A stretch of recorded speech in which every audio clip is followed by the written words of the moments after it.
ओम शांति। आज हम मधुर ईश्वरी महावाक्य साकार मुरली सुनेंगे 30 मार्च 2023 की। तो आज शिव बाबा कह रहे हैं कि यह तुम्हारा अंतिम जन्म है।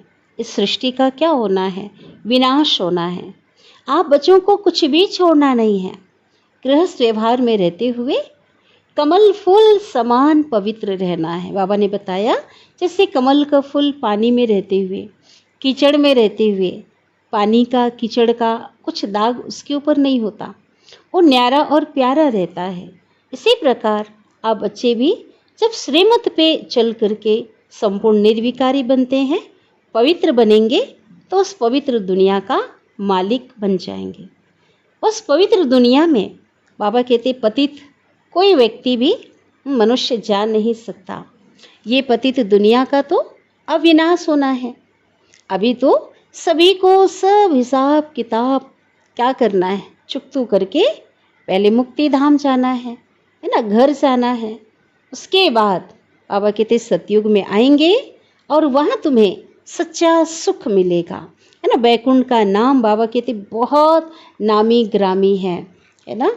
तो निर्विकारी बनने की जब बात आती है तो सन्यासी लोग क्या कहते हैं? सन्यासी लोग कहते हैं जब हम निर्विकारी बनेंगे, निर्विकारी बन कर के परमात्मा बन जाते। उनकी तो उल्टी जो है बातें सब उल्टी है। तो बाबा कहते परमात्मा तो कोई बनता नहीं है ना। परमात्मा परमात्मा है और आत्मा आत्मा है ना। आत्मा ही पतित बनती है और परमात्मा तो एवर प्योर है। तो ऐसा हो नहीं सकता। बाबा तो कहते हैं मुझसे तो हर कोई मिल भी नहीं सकता, मेरे से कोई मिलता नहीं है।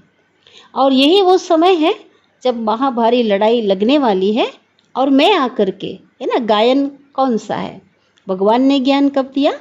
महाभारी लड़ाई से पहले, युद्ध से पहले ज्ञान दिया। तो बाबा कहते अभी आकर के मैं तुम बच्चों को राजयोग सिखा रहा हूँ। तो यही वो समय है, भगवान को ज़रूर होना चाहिए।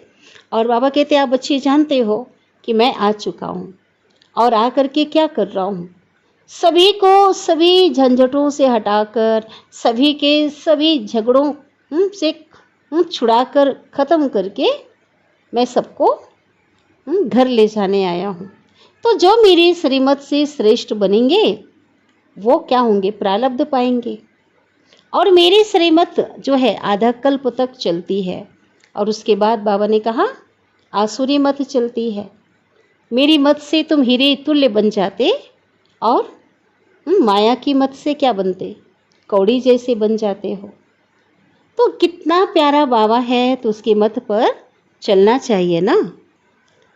जो निश्चय करेगा, बाबा कहते निश्चय बुद्धि विजयंती, और संशय आया तो संशय बुद्धि विनश्यंती।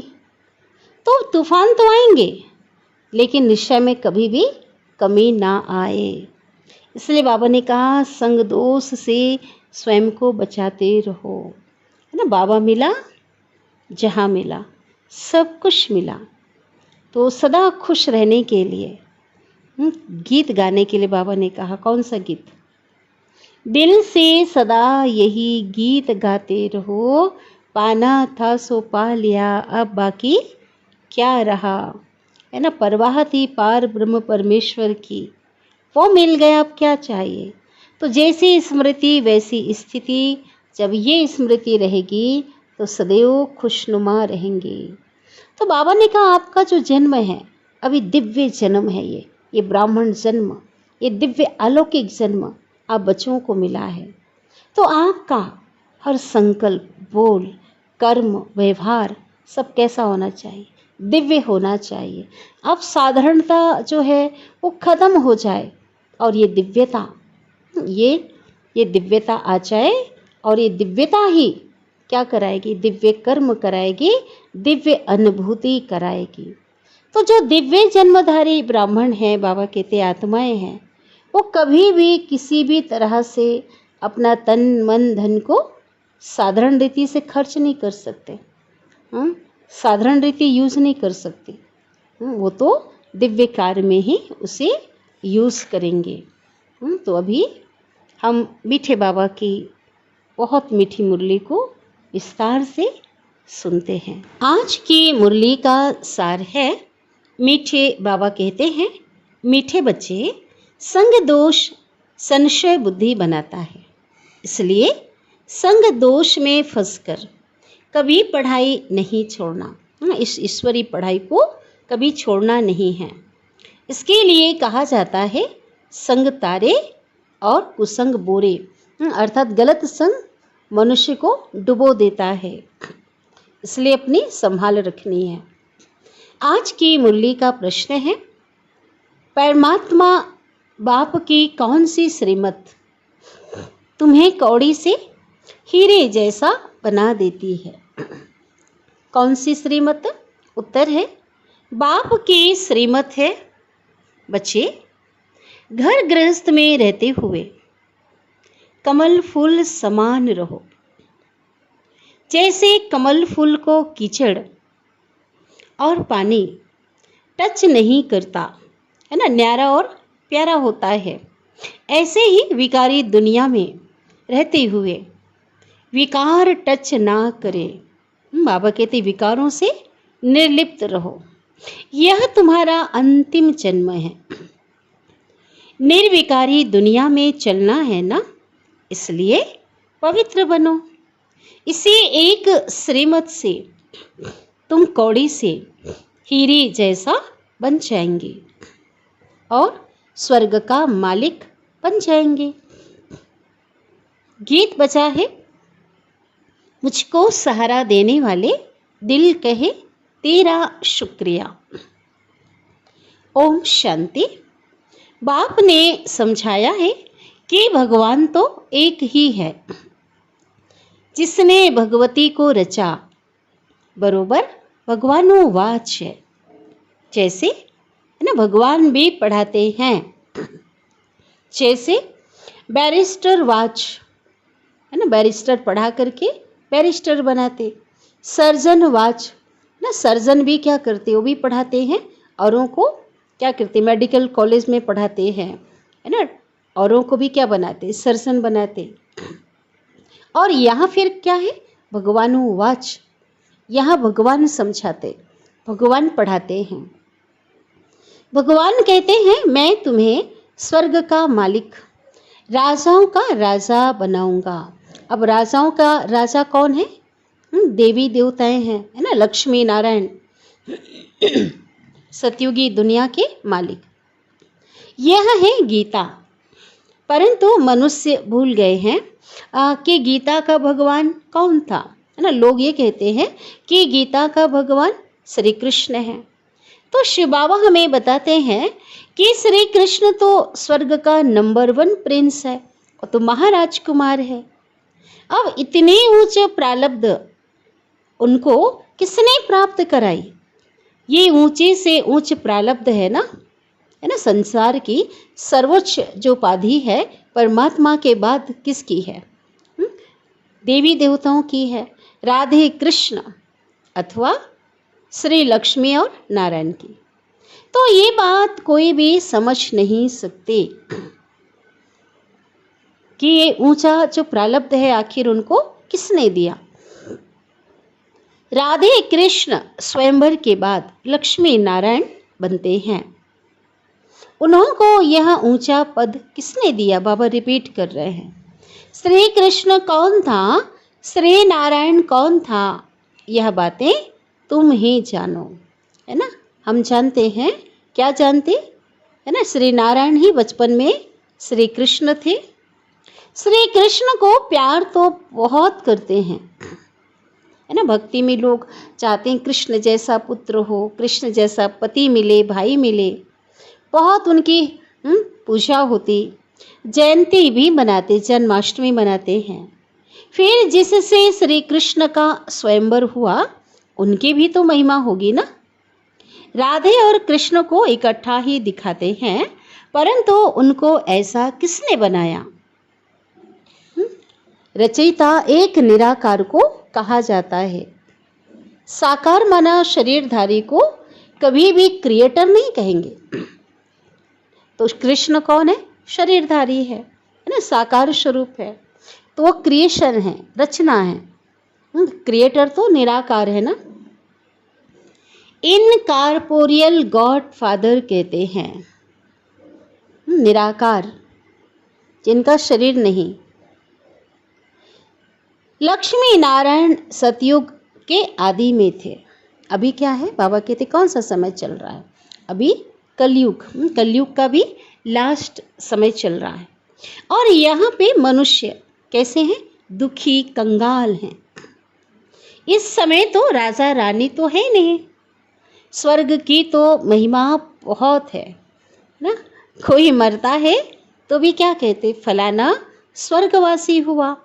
स्वर्ग याद आता है तो ज़रूर स्वर्ग कोई अच्छी चीज़ थी ना, तभी तो याद किया जाता है। नरक में जो मरते हैं तो उनको पुनः जन्म तो ज़रूर नरक में लेना पड़े, स्वर्ग में तो जा नहीं सकते। हाँ, यहाँ पे बाबा कहते जैसा कर्म करते हैं उस अनुसार यहाँ ही जन्म लेना पड़ता है। अब भगवान है निराकार ज्ञान का सागर, जिसको सभी मानते हैं। उनका यादगार मंदिर भी शिव का है ना। निराकार ज्योतिर्लिंग की यादगार ज्योतिर्लिंग के रूप में है। ब्रह्मा विष्णु शंकर का चित्र देंगे तो कहेंगे ये ब्रह्मा है, यह विष्णु है। लेकिन भगवान ब्रह्मा या विष्णु भगवान नहीं कहेंगे, भगवान एक निराकार को कहेंगे, ये देवता हैं और वह निराकार एक शिव ही है। अभी तुम बच्चे जानते हो, हम फिर से लक्ष्मी नारायण भगवान भगवती बन रहे हैं ना। भगवान तो एक ही होता है, लेकिन उनके समान बनते हैं तो एक प्रकार की लोगों ने महिमा कर दी है, उनको भगवान कहते, वो बन रहे हैं। किस द्वारा, भगवान के द्वारा। क्रिएटर बाप है ना, रचयिता बाप है और वह है स्वर्ग का रचयिता, तो जरूर उसने प्रारब्ध दी है जो यह स्वर्ग का मालिक बने, है ना। लक्ष्मी नारायण ने पूर्व जन्मों में क्या किया, पुरुषार्थ किया, श्रीमत पे चले, तो उसके बदले में परमात्मा ने उन्हें क्या दिया, प्रारब्ध दिया। लक्ष्मी नारायण सतयुग के मालिक थे। बाबा कहते सिर्फ यह भूल गए हैं कि लक्ष्मी नारायण छोटेपन में राधे कृष्ण थे, है ना। बचपन का नाम क्या था, राधे कृष्ण, और बड़े हुए स्वयंवर हुआ तो नाम बदल गया लक्ष्मी और नारायण। सतयुग में महाराजा महारानी थे तो ज़रूर उन्होंने बचपन भी तो होगा ना, बाबा कह रहे हैं, लेकिन लोगों को पता ही नहीं है कि उनका बचपन कौन सा था। तो बाबा ने कहा कि उन्हों की यह है प्रारब्ध, जरूर ये प्रारब्ध स्वर्ग के रचयिता ने बनाई होगी, उन्होंने दिया। वह कब आया, वो रचयिता कब आया और कब आकर के उन्होंने उनको इस योग्य बनाया, प्रारब्ध दिया, ये किसको भी पता नहीं। शिव का लिंग तो है, यह शिव का बड़ा रूप करके रखा है। जो लिंग बनाते हैं ना, ज्योतिर्लिंग बड़ा बड़ा बनाते हैं, वास्तव में इतना बड़ा तो है नहीं, वो तो अति सूक्ष्म स्टार है ना, ज्योति है। उनका कोई चित्र तो समझ ना सके, तो ये क्यों बनाया है। बाबा कहते भक्ति मार्ग में बड़ी बड़ी जो लिंग बनाते, ये पूजा के लिए बड़ा चित्र बनाया है। तो यह देवी देवता धर्म किसने स्थापन किया, नाम चाहिए, तो नाम क्या है, निराकार शिव। क्रिश्चियन बौद्धि आदि सबको मालूम है कि हमारा धर्म फलाने ने स्थापन किया, है ना। क्रिश्चियन को पता है क्राइस्ट ने स्थापन किया, है ना। बौद्धि लोगों को पता है बुद्ध ने स्थापन किया, और उनका धर्म शास्त्र भी सबका अलग अलग है, वो भी पता है। तो पहले मुख्य बात यह है कि है ना, कौन सा है, पहले मुख्य बात है कि किसने स्थापन किया, कौन है। इसलिए बाबा समझाने के लिए चित्र बनवाते हैं। आगे वाले चित्रों में कोई लिखत नहीं थी, है ना। पहले चित्र शुरू, बाद में बाबा ने लिखवाना शुरू किया कि चित्र जो भी बनाते हो उसके नीचे उसके बारे में लिखो। यह तो समझाया है। स्वर्ग का रचयिता है परमपिता परमात्मा, और स्वर्ग में सदा सुख है ना। दुख का तो नाम निशान नहीं। ये तो शिव बाबा ने, स्वर्ग के रचयिता ने हमें बताया। क्या इतने सब मनुष्य होंगे? आज कलयुग में ढेर मनुष्य है ना, कितनी संख्या बढ़ गई है। तो शिव बाबा पूछ रहे हैं, बाबा ने तो बताया है, तो क्या इतने मनुष्य वहाँ होंगे आज जो इतने हैं? नहीं। झाड़, ये मनुष्य सृष्टि रूपी जो झाड़ है, पहले छोटा होता है ना, संख्या थोड़ी सी होती है। सनातन धर्म की आत्माएं होती हैं, फिर धीरे धीरे बढ़ता जाता है। स्वर्ग में तो बहुत थोड़े होंगे और नरक में तो बहुत है। स्वर्ग में सिर्फ देवी देवताओं की राजधानी थी, यह और कोई भी नहीं जानते। पूछना चाहिए कि यह सृष्टि का चक्र कैसे फिरता है। 5000 वर्ष पहले बरोबर यहाँ लक्ष्मी नारायण का राज्य था, उसको स्वर्ग कहा जाता था। वह अभी पास्ट हो गया है। नई दुनिया जो थी अभी क्या हो गई? नई दुनिया पुरानी हो गई है, नरक बन गई है। अच्छा, फिर क्या होगा? क्वेश्चन। फिर से स्वर्ग आएगा। रात के बाद दिन और दिन के बाद रात। इसी प्रकार इस सृष्टि चक्र में स्वर्ग फिर से आएगा। भक्त याद करते हैं स्वर्ग को व मुक्ति धाम को। क्यों याद करते? क्यों याद करते है ना? क्योंकि यहाँ दुखी हैं। स्वर्ग में तो सदैव सुख होगा ना, वहाँ तो याद करने की दरकार नहीं, वो तो है ही सुख धाम। लेकिन अभी सभी दुखी हैं, अशांत हैं, इसलिए याद करते, जाना चाहते हैं वहाँ। बाबा थोड़ी ही बच्चों को रचकर दुखी बनाएंगे? ये तो हो ही नहीं सकता ना। तुम जानते हो, सतयुग से त्रेता, त्रेता से द्वापर और कलयुग होना ही है ना। परिवर्तन सृष्टि का नियम है, तो बाबा कहते ये होना ही है ना परिवर्तन। सतयुग का अंत और त्रेता के बीच भी संगम आता है ना। दो युगों के बीच का जो समय है वो संगम है। लेकिन बाबा कहते उस संगम, जो वो दोनों का जो संगम है वो कल्याणकारी नहीं है, क्योंकि नीचे की ओर आ रहे हैं ना। क्योंकि बाबा कहते सतयुग में 16 कला है, संपूर्ण है, तो वही देवी देवता है। फिर त्रेता में क्या बन जाते? 14 कला। तो ये जो संगम है ना वो कल्याणकारी नहीं है। फिर त्रेता का अंत और द्वापर युग, उसका भी संगम हुआ। लेकिन उस संगम में भी क्या हुआ? त्रेता में जो कलाएं थी, कितनी कला थी? 8 कला। आप हम बाबा कहते 14 कला थी। त्रेता में कितनी कला थी? 14। और कितनी बन गई? 8। द्वापर में 8। तो क्या हुआ? नीचे गिरावट की ओर आ रहे हैं ना। इसलिए बाबा कहते हैं वो जो संगम है ना, उसमें भी कलाएं कम हो रही है, उसका भी जो है कल्याणकारी नहीं है, उसका महत्व नहीं है। क्योंकि सतो प्रधान से सतो सामान्य रजो तमो में गिरते रहते हैं। तमो प्रधान बनना ही है। लेकिन बाबा कहते इस समय का जो संगम है ना, कलयुग और सतयुग के बीच का, इस संगम का महत्व है, ये कल्याणकारी है। क्योंकि इसी समय परमात्मा आकर के क्या बनाते? इस सृष्टि को स्वर्ग बनाते, मानव को देवतुल्य बनाते हैं। इस समय सारी दुनिया दुखी है। इसको कहा जाता है आर्फन्स की दुनिया। निधन, जिसका कोई धनी धोड़ी नहीं। घर में माँ बाप नहीं होते हैं तो बच्चे क्या करते हैं? उस घर की हालत ही, कंडीशन ही बहुत खराब होती है। आपस में सब लड़ने लग पड़ते हैं। तो लोग कहते हैं, कहा जाता है तुम निधन के हो, तुम्हारा कोई नहीं। अब वो तो हो गई हद की बात, और यह है बेहद की बात।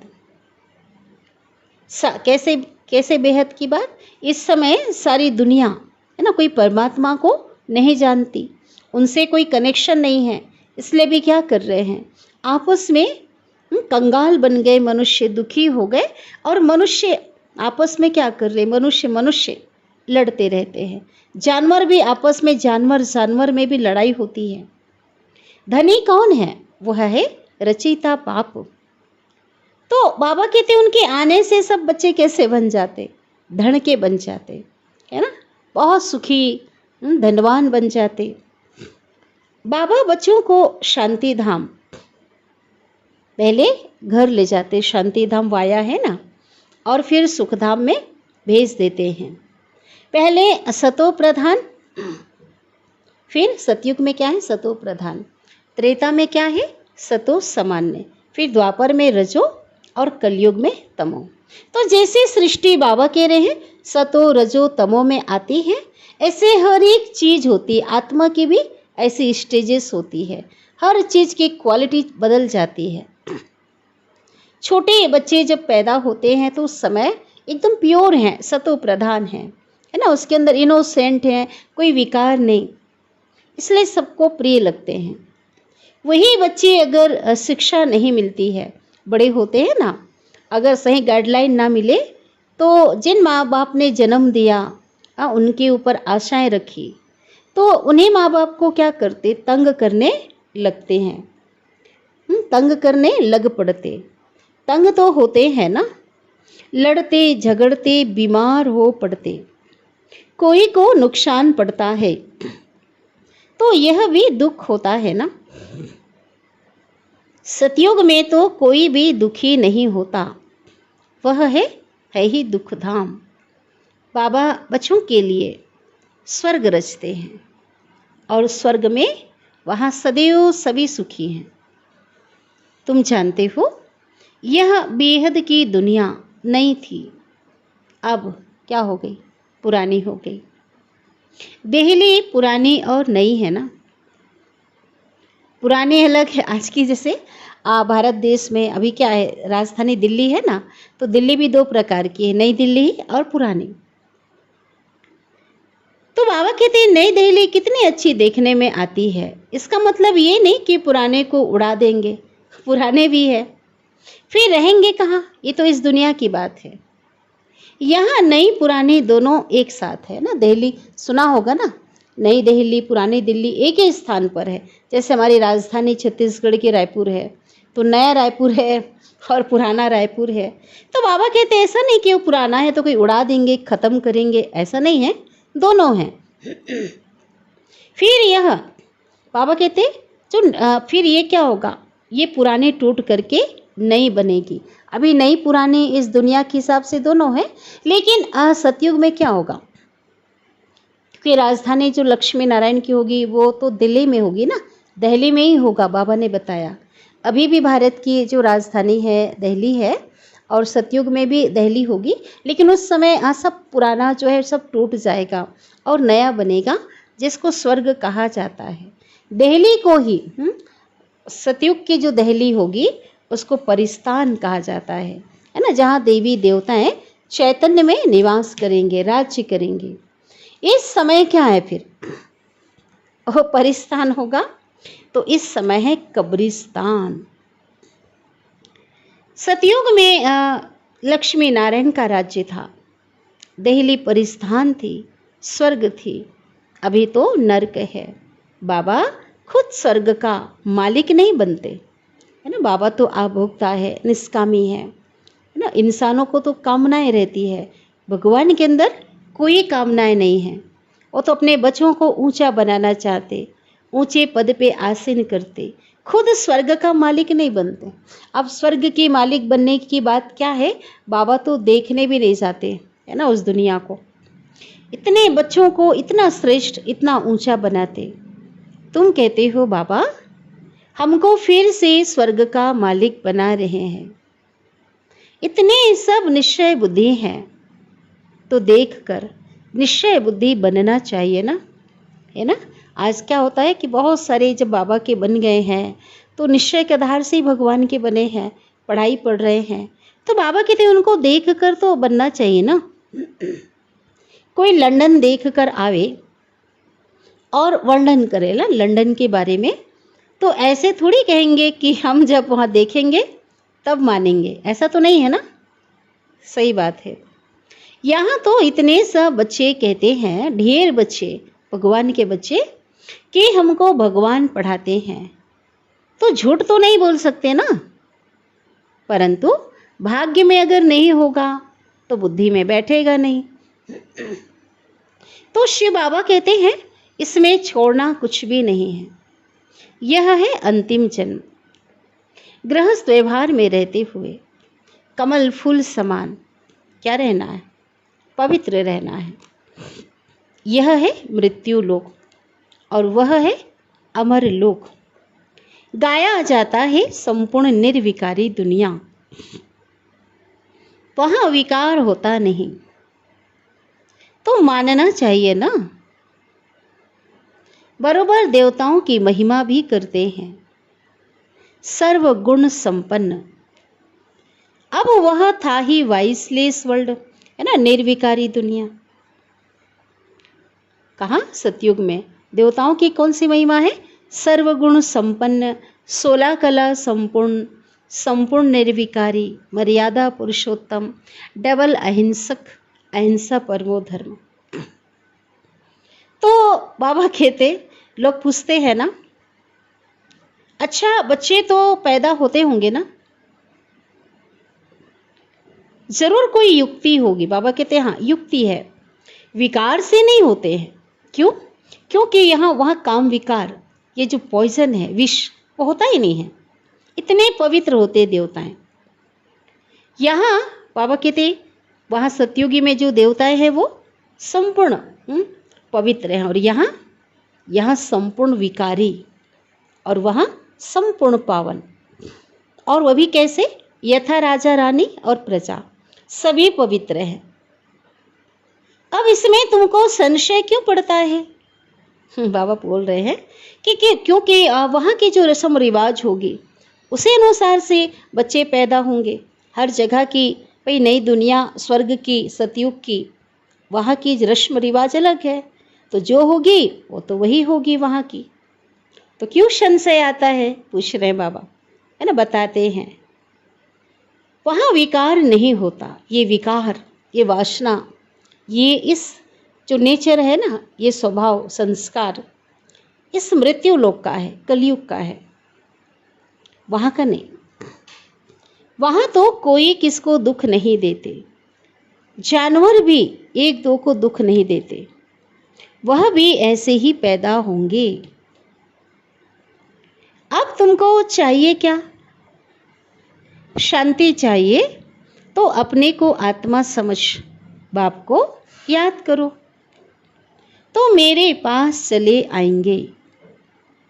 जो स्वर्ग में आने वाले होंगे वह कहेंगे हम तो ज्ञान जरूर लेंगे, सुख जरूर लेंगे, बाप से स्वर्ग का वर्षा लेना है ना। तुम जानते हो हम बेहद के बाप से बेहद का वर्षा ले रहे हैं, बाप के श्रीमत पर चल रहे हैं, है ना। हम जानते हैं ना, बाबा को हमने पहचाना है और उसकी आज्ञा पर चल रहे हैं। फिर चलते चलते कहीं फिर उल्टा सुल्टा तूफान आता है ना, मायावी तूफान। तो क्या होता? कईयों का निश्चय टूट पड़ता है, माया से हार खा लेते हैं। बाबा ने तो बताया हुआ है ना ऐसा क्यों होता है, क्योंकि पढ़ाई ठीक से पढ़ते नहीं। बाबा ने तो बताया है तूफान, ऐसे ऐसे तूफान आएंगे जो अज्ञान काल में नहीं आए हैं, लेकिन पढ़ाई नहीं छोड़ना, बाबा का हाथ साथ नहीं छोड़ना। बाबा तो सावधानी देते हैं ना, फिर हार खा लेते, छोड़ देते। तो शिव बाबा कहते हैं कल्प पहले भी ऐसे ही बाबा से वर्षा लेते लेते हार खा ली थी, विकार में फंस गया था। गाया भी हुआ है ना, संग तारे और कुसंग बोरे, यह है सत का संग। उनके श्रीमत पर चलने से हम नई दुनिया में आ जाएंगे। निश्चय में संशय आ जाता है तो वर्षा मिल ना सके। ऐसे बहुतों को निश्चय होते होते भी संशय बुद्धि हो जाती, इसलिए क्या कहते, निश्चय बुद्धि विजयंती और संशय बुद्धि विनिश्यंती, है ना, उनका विनाश को प्राप्त होते, प्राप्ति तो होती ही नहीं है, ये भी दुर्भाग्य कहेंगे ना। तो माता पिता कहते हो फिर उनको छोड़ देते, अब क्या करेगा, बाबा भी साक्षी हो जाता, कहते ड्रामा की नोंद है। शिव बाबा के बने फिर ऐसे बाप को फारकती देवंती हो जाते, हाथ साथ छोड़ देते हैं। तुम्हें ईश्वर का बनना है या रावण का, पूछ रहे हैं बाबा। लड़ाई है ना, तो माया पर जीत प्राप्त कर समझते हैं, है ना, कोई बच्चे माया पर विजय प्राप्त कर लेते, समझते हैं बाबा से हमें वर्षा जरूर लेना है और श्रीमत पर चलते ही रहते हैं। एल्बम भी तुम्हारे पास है, जिन सभी बच्चों ने प्रतिज्ञा की है कि हमको गृहस्थ व्यवहार में रहते कमल फूल समान पवित्र रहना है ना। साकार में बाबा थे तो सबकी फ़ोटो खिंचवा कर जो बच्चे प्रतिज्ञा करते थे ना, तो बाबा जो है उनकी फ़ोटो खिंचवा कर बाबा ने एल्बम बनवाया हुआ था, है ना, ताकि जो है उनको याद दिलाने के लिए, अगर कभी कोई गड़बड़ी हुई माया आई तो उनको याद दिलाने के लिए कि तुमने किससे प्रतिज्ञा किया था, तो बाबा ने रखवाया था। जिन सभी बच्चों ने प्रतिज्ञा की है कि हमको गृहस्थ व्यवहार में रहते कमल फूल समान पवित्र रहना है, उनकी एल्बम। अब कमल का फूल को पानी टच नहीं करता, है ना, बहुत कमल मखमली होता है, पानी भी टच नहीं करता। तुमको भी विकारी दुनिया में रहते हुए विकार में नहीं जाना है, पतित नहीं बनना है। यह तुम्हारा अंतिम जन्म है। अपने को बाबा कहते निर्विकारी बनाने से तुम निर्विकारी दुनिया में चले जाएंगे। कैसे बनाना है, एक आत्मिक अभ्यास, ज्ञान और बाबा की याद, योग बल से हमें निर्विकारी अपने को बनाना है। पवित्र बनना ये तो बहुत अच्छा है ना। आत्मा का जो मूल संस्कार नेचर क्या है, पवित्रता। तो बाबा कहते अच्छी बात है ना ये तो। बाबा कहते हैं मेरे द्वारा तुम पवित्र बनेंगे तो स्वर्ग पवित्र दुनिया का मालिक बनेंगे, है ना, बहुत बड़ी बात है। दुनिया में बहुत से आत्माएं पवित्र रहते हैं लेकिन कोई श्रीमत पर पवित्र नहीं रहते। और संपूर्ण जो बाबा ने बताया है ना, मन वचन कर्म कोई भी विकार ना हो, ऐसा कोई पुरुषार्थ नहीं करते। तो जो भगवान के श्रीमत प्रमाण पवित्र बनेंगे वही पवित्र दुनिया के मालिक बनेंगे। पतित दुनिया अब विनाश होनी है, कितना सहज समझाते हैं। ब्रह्मा द्वारा स्वर्ग की स्थापना सो तो हो रही है, बाकी सब हिसाब किताब चुकतू कर मुक्ति धाम चले जाएंगे। सतयुग में तुमको सच्चा सुख मिलता है। बैकुंठ का नाम तो मशहूर है ना, बरोबर लक्ष्मी नारायण का राज्य था। मनुष्यों को तो कुछ भी पता नहीं है। सन्यासी खुद निर्विकारी बनते हैं तो विकारी लोग उनकी पूजा करते हैं, है ना, पवित्रता का महत्व है ना। विकारी आत्मा बनती है, परमात्मा तो एवर प्योर है ना, कभी बनता नहीं। वह समझते हैं हम निर्विकारी बनकर परमात्मा बन जाते हैं। अब ऐसा हो सकता है क्या? भाई बाप तो बाप ही है ना, बच्चे बच्चे हैं, परमात्मा कोई बन नहीं सकता। कोई डिग्री नहीं है कि कोई परमात्मा बन जाए। तो भी दो चीज़ तो है ना, आत्मा और परमात्मा। विकारी को परमात्मा नहीं कहा जाता। बाबा कहते हैं ऐसे तो हो नहीं सकता कि कोई परमात्मा बन जाए,